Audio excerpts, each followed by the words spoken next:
Must see message for all women. ஒருத்தன் தவம் செய்யறான், அரக்கன் அவன். காளி அப்படினா டப்புன்னு காளி வந்துட்டான். ஆதி பராசக்தியை நான் கொல்ல வேண்டும், எனக்கு உபாயத்தை சொல். அவள் சொன்ன உபாயத்தை நான் சொல்கிறேன்.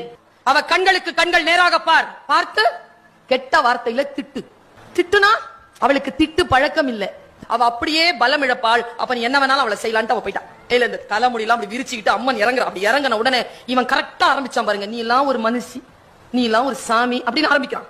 அவளுக்கு என்னடா இது போர் புரியதானே வந்தா இவன் கெட்ட வார்த்தை சொல்றானேன்ட்டு புரியல அவளுக்கு. அவ அப்படியே வெலவெலத்து போய் இத்திரூண்டு ஆயிட்டாங்க. தெய்வாளை எடுத்துக்கிட்டு அவளை ஓங்கி அடிக்கிறதுக்கு வந்தான் பாருங்க. எங்க இருந்தோ வந்துட்டார் சிவபெருமான். சக்தி அப்படின்னாரு. அவ எழுந்திருச்சு நின்னுட்டா.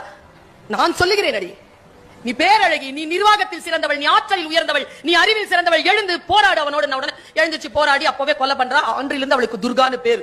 நமக்கு முன்னால இருக்கிறாள். நம்ம சக்தி நிலையை இழக்கணுங்கிறதுனால தான் கெட்ட வார்த்தையில பேசுறான்.